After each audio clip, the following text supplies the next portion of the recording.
রাজধানীর উত্তরায় এক দম্পতিকে প্রকাশ্যে কোপাতে থাকেন দুই যুবক। এই সময় স্বামীকে বাঁচাতে রামদায়ের সামনে ঢাল হয়ে দাঁড়ান স্ত্রী।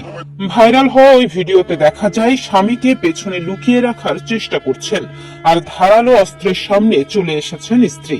এই সময় স্বামীকে বাঁচাতে হাত জোর করে আকুতি জানাচ্ছেন তিনি। স্বামীকে বাঁচাতে স্ত্রীর এমন সাহসিকতাকে সেলুট জানাচ্ছেন অনেকেই। নেট দুনিয়ায় প্রশংসায় ভাসছেন ওই নারী। আহত অবস্থায় দুজনকেই রাজধানীর একটি হাসপাতালে ভর্তি করা হয়েছে। জানা গেছে সোমবার রাতে উত্তরা 7 নম্বর সেক্টরে এই হামলার ঘটনা ঘটে। এই ঘটনায় দুইজনকে আটক করেছে পুলিশ। আটককৃতদের মধ্যে রয়েছেন মোহাম্মদ মোবারক হোসেন ও রবি রায়। স্থানীয়রা জানায় এই বখাটে কিশোর চক্রটির সদস্যরা উত্তরা সেক্টরের ভেতরে দ্রুত গতিতে মোটরসাইকেল চালাচ্ছিল। উত্তরা পশ্চিম থানা পুলিশ সূত্রে জানা যায় তাদের মোটরসাইকেলটি একটি শিশুকে চাপা দেওয়ার চেষ্টা করে। পাশ দিয়ে যাওয়া আরেকটি মোটরসাইকেলে ভুক্তভোগী দম্পতি ঘটনার প্রতিবাদ করলে কিশোর গ্যাংয়ের সদস্যরা তাদের লোকজন ডেকে ধারালো অস্ত্র দিয়ে ওই দম্পতিকে আঘাত করে।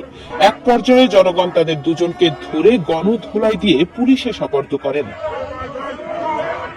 এ বিষয়ে উত্তরা পুলিশ থানার ওসি জানান এই ঘটনায় দুজনকে আটক করা হয়েছে। যারা কুপিয়েছেন তারা সন্ত্রাসী, বাকিটা তদন্তের পরে জানা যাবে।